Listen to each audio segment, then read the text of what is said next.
नमस्कार, good news Bharat में आप सभी दर्शकों का स्वागत है। मैं संजीव शर्मा और आइए देखते हैं गुड न्यूज़ भारत पर आजमगढ़ की खबरें फटाफट अंदाज में।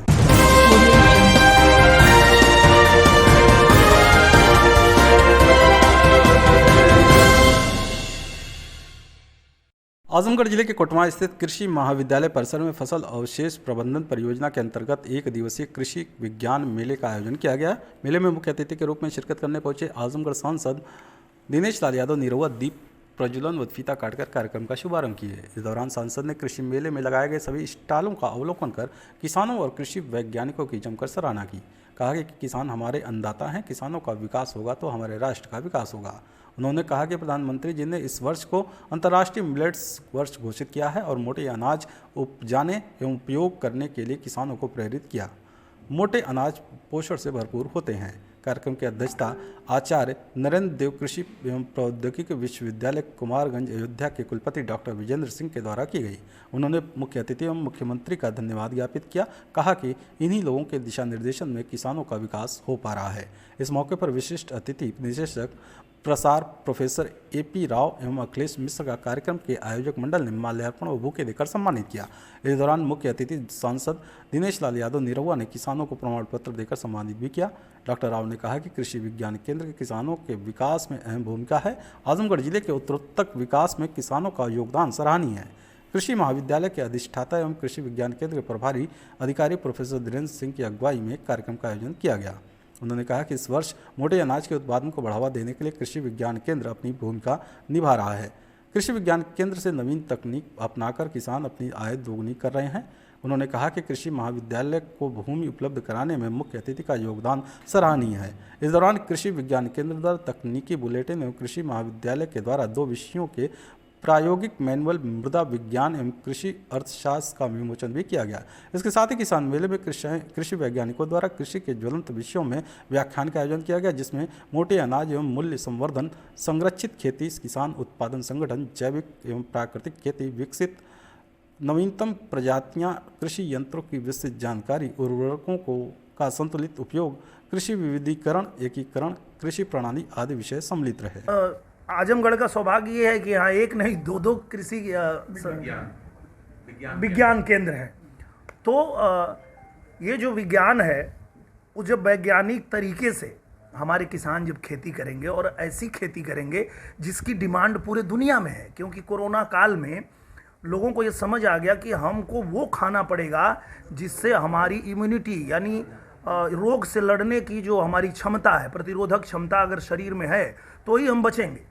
तो इसके लिए हमें मोटा अनाज यानी श्री अन्न खाना पड़ेगा।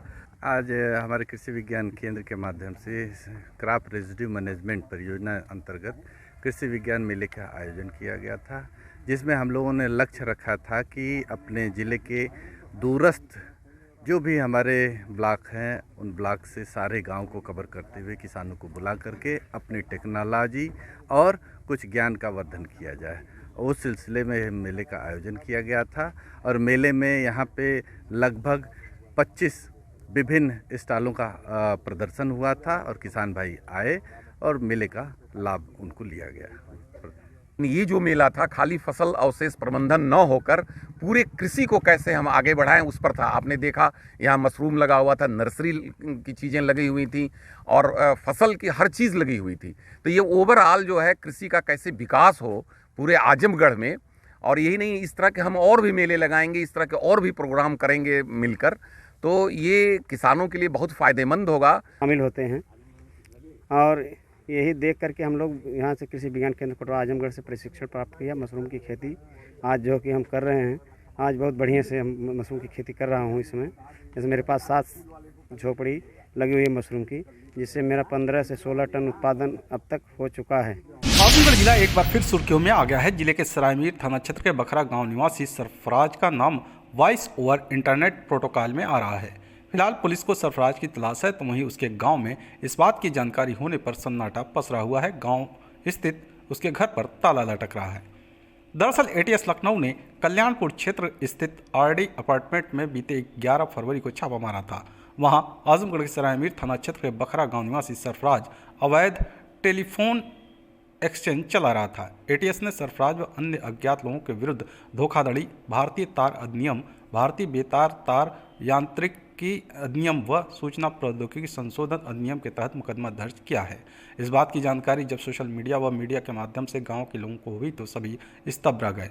गांव वालों का कहना है कि सरफराज कभी कभार ही किसी कार्यक्रम में गांव आता है, बाकी सभी को यही पता है कि वह प्रॉपर्टी का काम करता है। कभी भी ऐसा नहीं लगा कि वह कोई गलत काम कर रहा है। फिलहाल जो भी हो, एटीएस सरफराज की तलाश में है तो वहीं गांव में सन्नाटा पसरा हुआ है। आजमगढ़ निवासी सरफराज ने अपार्टमेंट का फ्लैट नंबर 3 किराए पर लिया था। एटीएस अधिकारियों के अनुसार फ्लैट सरायमीर के ही अबू लईस के नाम है, जो वर्तमान में सऊदी अरब में रहता है। आशंका है कि प्रॉक्सी सर्वर के माध्यम से गिरोह वीओआईपी कॉल के जरिए खाड़ी देशों से लेकर पाकिस्तान में कुछ संदिग्ध लोगों की बातचीत भी करा रहा है। नेटवर्क में आतंकी नेटवर्क से जुड़े संदिग्धों के शामिल होने की आशंका को देखते हुए जांच तेज की गई है। गिरोह के तार देश विरोधी गतिविधियों में लिप्त तत्वों के साथ ही हवाला कारोबारियों से भी जुड़े होने की आशंका जताई गई है। साहब जी, आपके गांव के रहने वाले एक सरफराज हैं, जिनको कल एटीएस ने उनके ठिकानों पे छापेमारी की है और प्रकाश में आया है कि पाकिस्तानी लोगों से उनका कनेक्शन था और कुछ गतिविधियां थी जो देश विरोधी थी। उसको लेकर के आप लोग को क्या जानकारी मिली और सरफराज कौन है, क्या करते थे, क्या जानकारी है आप लोगों को? देखिए, ऐसा हमको जानकारी सोशल मीडिया के माध्यम से ही मिली थी और न्यूज़ पर था, तो न्यूज़ के माध्यम से इस तरह की जानकारी मिली। और सरफराज करीब 15 सालों से बखरा में नहीं रहते, कम रहते, उनका आना जाना किसी वेकेशन पे ही होता है।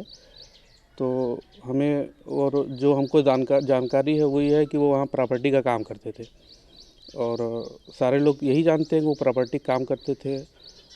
तो जो भी जानकारी हमें मीडिया के माध्यम से वहाँ एटीएस के क्या छापा वापा पड़ा है वो मिली है। हमको कोई विशेष जानकारी इस बारे में नहीं है।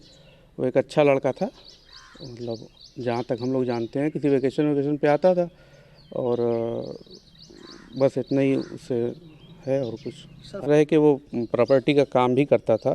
कभी कभी मुलाकात भी हुई थी, तो इस तरह से कुछ ऐसा नहीं है कि जो है गांव में भी आते थे, शादी उदी में वही 10 मिनट 5 मिनट मुलाकात हुई, तो कोई 10 मिनट 5 मिनट में के बारे में किसी के बारे में क्या कोई समझ पाएगा। और कोई इस तरह की एक्टिविटी भी नहीं थी। अब जो भी हमको हम सारे गाँव के लोग भी शौक है इस चीज़ को जानते नहीं थे, बिल्कुल सबको अटपटा लगा कि यार ये कैसे, मतलब क्या काम है। तो और वहाँ सोशल मीडिया के माध्यम से हमको कोई इस तरह पाकिस्तान चीज़ का तो कुछ जिक्र नहीं आया। आजमगढ़ जिले के मुबारकपुर थाने की पुलिस ने महिला के साथ अप्राकृतिक दुष्कर्म के मामले में एक वांछित अभियुक्त को गिरफ्तार किया है। बता दें कि बीते 10 फरवरी को मुबारकपुर थाना क्षेत्र के एक मोहल्ला निवासी महिला ने मुकामी थाने में रिपोर्ट दर्ज कराई थी कि ससुराल में उसके ससुर ने उसके साथ दुष्कर्म किया। इतना नहीं, उसकी मर्जी के खिलाफ उसका पति अप्राकृतिक दुष्कर्म किया और विरोध करने पर मारपीट किया। पुलिस रिपोर्ट दर्ज कर आरोपी की तलाश में जुट गई। इसी बीच मुबारकपुर थाना के कस्बा चौकी प्रभारी राजीव कुमार सिंह को मुखबिर से सूचना मिली कि अप्राकृतिक दुष्कर्म के मामले में वांछित अभियुक्त बड़ी अर्जेंटी के पास मौजूद है। सूचना के आधार पर चौकी प्रभारी राजीव कुमार सिंह अपने हमराइयों के साथ दबिश देकर अभियुक्त गुलाम नबी को गिरफ्तार कर लिया। आजमगढ़ जिले के रौनापार थाने की पुलिस ने क्षेत्र के टॉप 10 अपराधी को गिरफ्तार करने में कामयाबी हासिल की है। बता दें कि पुलिस अधीक्षक अनुराग आर के निर्देश पर अपराध व अपराधियों के खिलाफ चलाए जा रहे अभियान के क्रम में रौनापार थाना प्रभारी कौशल कुमार पाठक अपने हमराइयों के साथ वाहनों की चेकिंग कर रहे थे कि इसी बीच मुखबिर से सूचना मिली कि टॉप 10 अपराधी अरविंद यादव क्षेत्र के टेकनपुर बंधे के पास मौजूद है। सूचना के आधार पर थाना प्रभारी कौशल कुमार पाठक अपने हमराइयों के साथ दबिश देकर अभियुक्त को गिरफ्तार करने के साथ ही उसके पास मौजूद 1300 ग्राम गांजा को बरामद कर लिया। पकड़ा गया अभियुक्त अरविंद यादव रौनापार थाना क्षेत्र के रोशनगंज गांव का निवासी है। उसके ऊपर आधा दर्जन से अधिक आपराधिक मुकदमे दर्ज हैं। आजमगढ़ जिले के अरौला थाने की पुलिस ने चोरी के मामले का खुलासा करते हुए 3 अभियुक्तों को गिरफ्तार किया है। उसके पास से पुलिस ने चोरी की बाइक, गांजा, असलहा व कारतूस, चोरी के 25,500 रुपये नगद सहित अन्य सामान को भी बरामद किया है। बता दें कि पुलिस अधीक्षक अनुराग आर के निर्देश पर अपराध व अपराधियों के खिलाफ चलाए जा रहे अभियान के क्रम में अरौला थाना प्रभारी योगेंद्र बहादुर सिंह अपने हमराइयों के साथ क्षेत्र में भ्रमण पर थे कि इसी बीच मुखबिर से सूचना मिली कि चोरी की घटनाओं में लिप्त 3 लोग बाइक से क्षेत्र के कंदरापुर की तरफ आ रहे हैं। उनके पास चोरी का माल भी है। सूचना के आधार पर थाना प्रभारी योगेंद्र बहादुर सिंह अपने हमराइयों के साथ कंदरापुर मोड़ पर वाहनों की चेकिंग करने लगे। इसी बीच एक बाइक पर सवार 3 लोग आते दिखे। पुलिस ने घेराबंदी कर तीनों को गिरफ्तार कर लिया। उनके पास से पुलिस ने चोरी की बाइक, असलहा व कारतूस, गांजा चोरी के 25,500 रुपये नगद को बरामद कर लिया। पकड़े गए अभियुक्तों में गौरव कुमार उर्फ हीरा फूलपुर कोतवाली क्षेत्र के अताई गांव का निवासी है, तो वहीं रोहित सिंह पंजाब प्रांत के लुधियाना जिले के टिब्बा थाना क्षेत्र के जोधेवाल बस्ती का निवासी है। तीसरा अभियुक्त दीपक कुमार उर्फ डी के शामली जिले के झंझारडा थाना क्षेत्र के अहमदनगर गांव का निवासी है। आजमगढ़ जिले में उत्तर प्रदेश कांग्रेस कमेटी के आह्वान पर कानपुर देहात के रूरा थाना क्षेत्र के मड़ौली गांव में अतिक्रमण हटाने के दौरान विभत्स घटना के खिलाफ कांग्रेस ने जिलाधिकारी कार्यालय पर प्रदर्शन करते हुए जमकर नारेबाजी की। इस दौरान बुलडोजर की कार्रवाई को बंद करने की आवाज़ उठाते हुए कांग्रेस शहर अध्यक्ष मोहम्मद नजम शमीम ने दोनों मृतकों को श्रद्धांजलि अर्पित करते हुए कहा कि बुलडोजर नीति इस सरकार की क्रूरता का चेहरा बन चुकी है। यह घटना सरकार द्वारा कराई जा रही है हत्या है और अपनी सरकार की दहशत जनता के बीच कायम करने के लिए किया जा रहा है ताकि लोकतंत्र में उठती आवाज़ को दबाया जाए।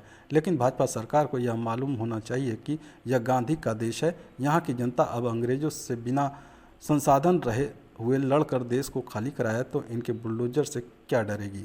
इस घटना की जितनी निंदा की जाए उतना कम है। पीड़ित परिवार के लिए न्याय सुनिश्चित करने के साथ ही दोषियों के खिलाफ कठोर कार्रवाई होनी चाहिए। आजमगढ़ न्यायालय ने हत्या के मुकदमे में सुनवाई पूरी करने के बाद एक आरोपी को आजीवन कारावास तथा 50,000 रुपये अर्थदंड की सजा सुनाई। यह फैसला अपर सत्र न्यायाधीश कोर्ट नंबर 5 राम गोपाल सिंह की अदालत ने सुनाया। बता दें कि 10 अप्रैल 2007 को महाराजगंज थाना क्षेत्र के अराजी अमानी दल सिंगार का पूरा गांव में खड़ंजा किनारे एक खेत में एक महिला की लाश पाई गई थी। पुलिस की जांच के दौरान यह तथ्य प्रकाश में आया कि मृतका पुष्पा घटना के लगभग 1.5 वर्ष पूर्व अपने पति का घर छोड़कर आरोपी जगन्नाथ निवासी पिपराहा थाना बिलरियागंज के साथ रह रही थी। जब जगन्नाथ को यह पता चला कि पुष्पा कुछ अन्य लोगों के संपर्क में भी रहती है, तब उसने पुष्पा की हत्या कर दी। अभियोजन पक्ष की तरफ से शासकीय अधिवक्ता गोपाल पांडे तथा प्रमोद पांडे ने 9 गवाहों को न्यायालय में पेश किया। दोनों पक्षों की दलीलों को सुनने के बाद अदालत ने आरोपी जगन्नाथ को आजीवन कारावास तथा 50,000 रुपये अर्थदंड की सजा सुनाई। आजमगढ़ जिले के रैदोपुर स्थित अपोलो फार्मेसी पर निःशुल्क जांच शिविर का आयोजन किया गया। जांच शिविर में लगभग 200 लोगों ने अपना स्वास्थ्य परीक्षण कराया। निःशुल्क स्वास्थ्य शिविर में MD medicine doctor VP Singh एवं डॉक्टर नीलिमा सिंह ने आए हुए मरीजों का स्वास्थ्य परीक्षण कर उन्हें उचित परामर्श भी उपलब्ध कराया। इस दौरान मरीजों के बीपी, ब्लड शुगर सहित अन्य कई जांच के साथ ही डॉक्टरों द्वारा उचित सलाह देते हुए निःशुल्क दवाएं भी उपलब्ध कराई गई। डॉक्टर वीपी सिंह ने बताया कि आजकल शुगर व ब्लड प्रेशर के मरीजों की संख्या काफ़ी बढ़ गई है। ऐसे में लोगों को अपने खान पान पर काफ़ी ध्यान देना होगा। लोग तेल वाले खाद्य पदार्थों से बचें और तरल पदार्थ, हरी साग सब्जियों का इस्तेमाल ज़्यादा करें। उन्होंने कहा कि प्रत्येक व्यक्ति को प्रतिदिन आधे से 1 घंटे जरूर चलना चाहिए।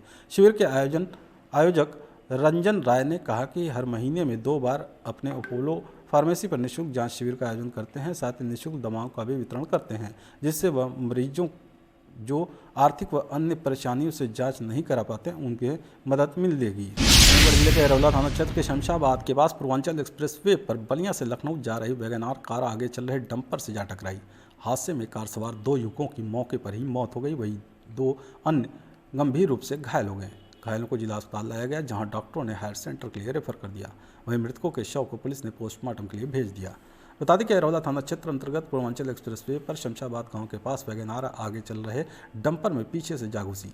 हादसे में वैगनार में आगे बैठे दीपक गौतम निवासी समन सिकड़िया थाना गढ़वल व मुन्ना गुप्ता निवासी अखिलापुर थाना रसना जिला बलिया की मौके पर ही मौत हो गई। वहीं पीछे की सीट पर बैठे करण शर्मा निवासी चंदवार थाना रसना व अतुल राजभर निवासी देवहड़िया थाना नगरा जिला बलिया गंभीर रूप से घायल हो गए। सूचना मिलते ही अहरवाला थाना पुलिस मौके पर पहुंच गई और घायलों को तत्काल जिला अस्पताल भेजकर भर्ती कराया, जहां से दोनों को हायर सेंटर के लिए रेफर कर दिया गया। वहीं दोनों मृतकों के शव को पोस्टमार्टम के लिए भेज दिया। ऋतिक जायसवाल की तरफ से समस्त जनपद वासियों को गणतंत्र दिवस, बसंत पंचमी एवं महाशिवरात्रि के अवसर पर हार्दिक शुभकामनाएं।